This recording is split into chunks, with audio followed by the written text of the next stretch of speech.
Welcome to Calcast, your Create International podcast.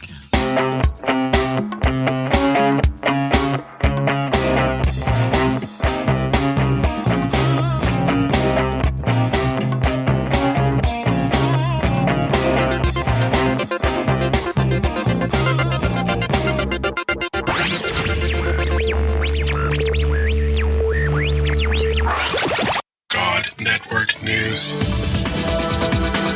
where we give you a new perspective on events happening in our world today. This is GNN.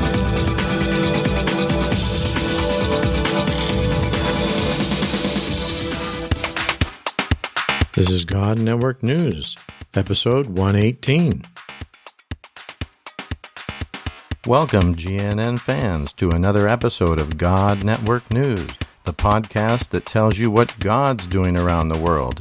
Not what CNN tells you, but what GNN tells you is going on in the world. If you're tired of listening to all of that crisis network news and you want to hear what God's doing, well, give us a listen.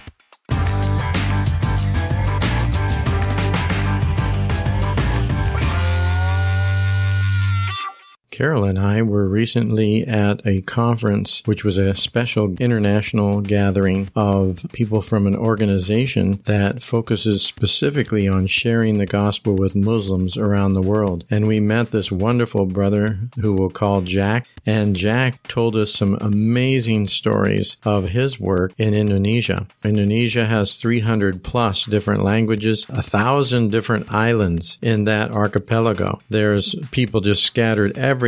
You have a few Christians and you have a large number of Hindus and Buddhists, as well as the vast majority being Muslim. And so this is a very strategic place for our brother and his team to be working and sharing the gospel with people from a Muslim background. And he began to share with us these stories about what God was doing. And we quickly pulled out our recorder. And even though some of the background noise might be a little bit distracting, that clears up after a little while. But it was just so exciting, the stories of what God was doing. We had to bring it to you, our God Network News listeners.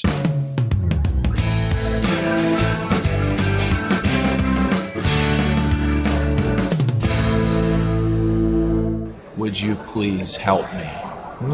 2 days later, he was on the mountain. The reason why he was on the mountain was because he was putting a repeater on the mountain that would extend his network the entire province. Oh my gosh. So it would be able to reach all over.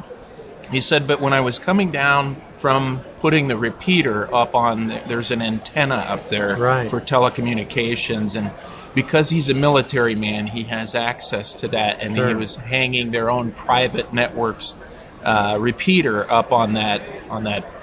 I guess it's a private antenna. But as he was coming down, he said, I felt this force move my motorcycle and turn it. And I've been all over that mountain on trail bikes, and I know where he was and I know where we were at that moment, and it wasn't one turn or two turns, it was at least 6 or 7 turns. And he said, I felt this force turning my motorcycle, and then I wound up right in front of your tent. Oh my gosh. And he said, didn't you think it was funny that I walked right under your tent? I said, not only that, we were a bit freaked out because you had a gun on your side.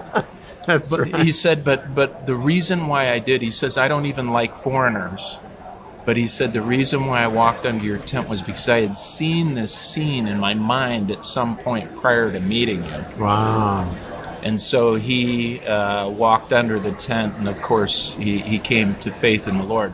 Now, in the weeks and the months that have gone by, he has been broadcasting his story all across the province, and many of the men in his network have come to faith. In fact, he has brought these men to meet me.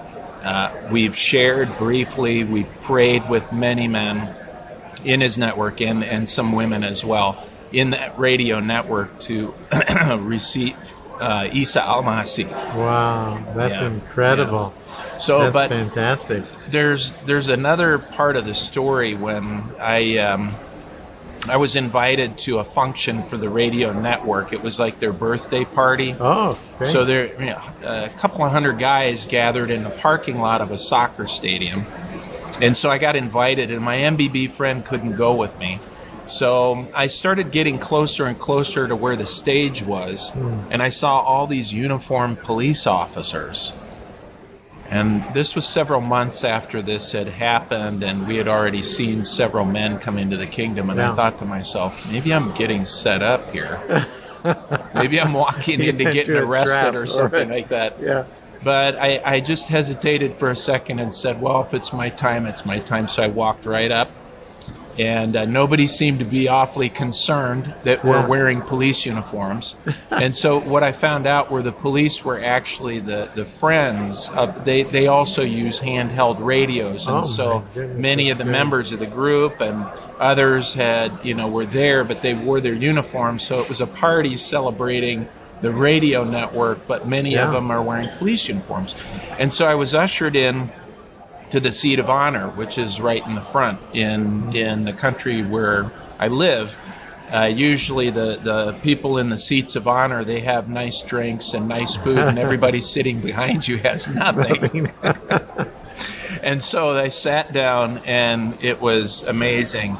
Man after man came up, the ones that I had not yet met, and they said, I've heard his story. Wow.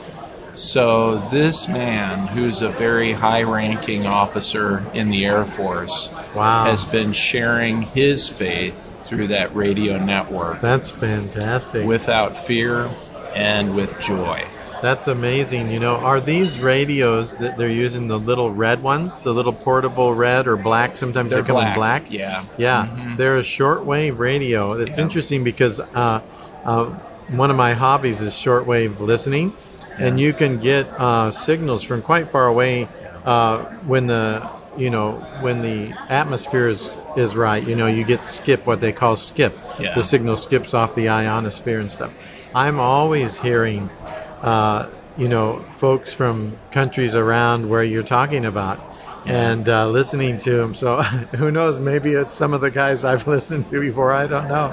But yeah, that's amazing. Yeah, that is incredible.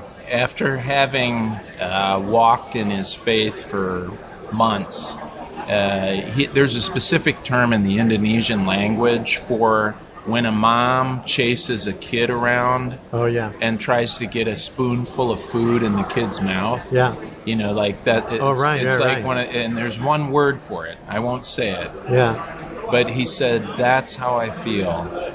That is what God is doing with me. Whenever I make a request, it seems that He is doing everything to fulfill it. That's a beautiful analogy because, yes, in the cultures a lot in our area, it's very common for a child to be fed by their mother even later on, 10, 12 years old, And it's a unique kind of cultural thing, and that is a really beautiful analogy that he came up with there. That's amazing.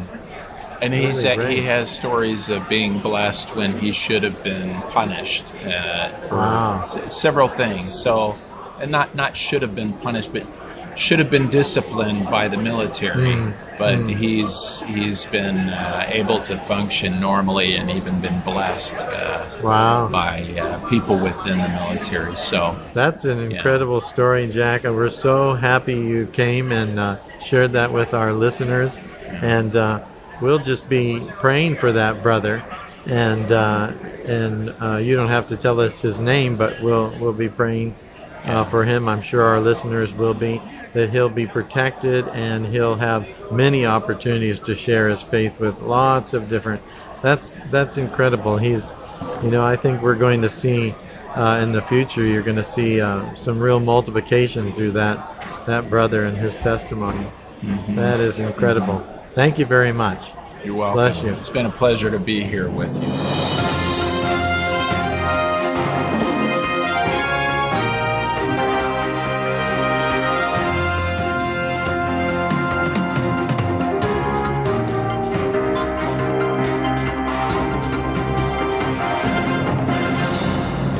enjoyed this episode, please consider donating to help us continue to bring exciting stories fresh from the field. Visit our website at godnetworknews.com and select the PayPal link on the right side of the page, or consider becoming a Patreon partner to receive access to more valuable materials exclusive to our members.